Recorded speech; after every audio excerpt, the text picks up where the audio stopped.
रब जा फरिश्ता भी कन था हया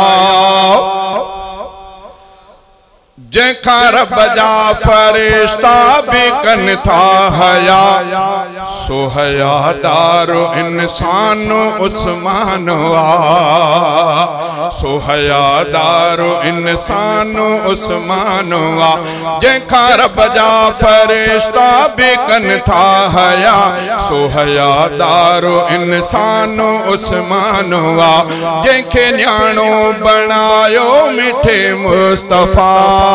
जैखे न्याणो बनायो मिठे मुस्तफा सो हयादारो इंसान उस्मान वा सो हयादारो इंसान उस्मान वा मुस्तफा ते लुटायो उन्हई मालो आ दीन ते पिण खपायो उन्हई मालो आ मुस्तफा ते लुटायो उन्हई मालो आ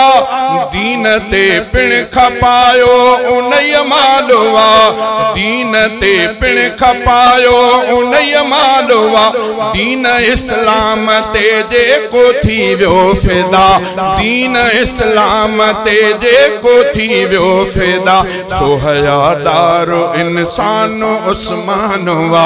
जैखा रब जा फरिश्ता भी कन था हया सो हयादारो इंसान उस्मान वा जैखे न्याणो बनायो मिठे मुस्तफा जैखे न्याणो बनायो मिठे मुस्तफा सो हयादारो इंसान उस्मान वा सो हयादारो इंसान उस्मान वा दिल रुबा सा रही दिल रुबा थी वयो बावफा सा रही बावफा थी वयो दिल रुबा सा रही दिल रुबा थी वयो बावफा सा रही बावफा थी वयो आहे जै कई नबी सा सदा ई वफा आहे जै कई नबी सा सदा ई वफा सो हयादारो इंसान उस्मान वा जैखा रब जा फरिश्ता भी कन था हया सो हयादारो इंसान उस्मान वा जैखे न्याणो बनायो मिठे मुस्तफा सो हयादारो इंसान उस्मान वा सो हयादारो इंसान उस्मान वा सोहणे हैदर जो हम जुल्फ जेको बणियो कल में वारन के रिश्तो इहो भी बणियो सोहणे हैदर जो हम जुल्फ जेको बणियो कल में वारन के रिश्तो इहो भी बणियो जंहिंजे दर्जो ॾिनो जंहिंजे दर्जो ॾिनो पहरो हसनैन आ जंहिंजे दर्जो ॾिनो पहर शाने मोहम्मद मुस्तफा शाने सहाबा शाने अहल बैत शाने सैयदना उस्मान ज़िन्नूरैन शहादत उस्मान ज़िन्नूरैन नारे तकबीर हर दुखी महल में जै वफा कई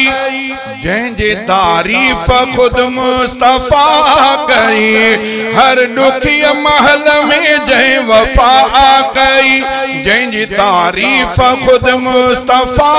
कई जंहिंजी जन्नत जो ऐलान क्यों दिल रुबा जंहिंजी जन्नत जो ऐलान क्यों दिल रुबा सो हयादारो इंसान उस्मान वा सो हयादारो इंसान उस्मान वा जैखा रब जा फरिश्ता भी कन था हया सो हयादारो इंसान उस्मान वा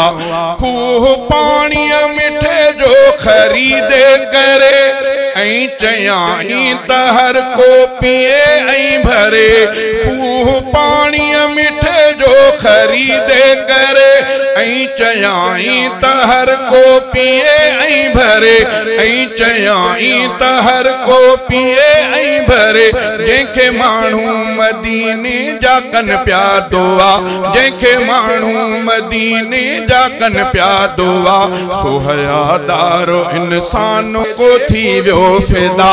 दीन इस्लाम ते जेको थी वियो फिदा सो हयादार इंसान उस्मान वा जंहिंखां रब जा फरिश्ता भी कन था हया सो हयादार इंसान उस्मान वा जंहिंखे न्याणो बनायो मिठे मुस्तफ़ा जंहिंखे न्याणो बनायो मिठे मुस्तफ़ा सो हयादार इंसान उस्मान वा सो हयादार इंसान उस्मान वा दिल रुबा सारही दिल रुबा थी वयो बावफा सारही बावफा थी वयो दिल रुबा सारही दिल रुबा थी वयो बावफा सारही बावफा थी वयो आहे जंहिं कई नबी सां सदाई वफा आहे जंहिं कई नबी सां सदाई वफा सो हयादार इंसान उस्मान वा जंहिंखां रब जा फरिश्ता भी कन था हया सो हयादार इंसान उस्मान वा जंहिंखे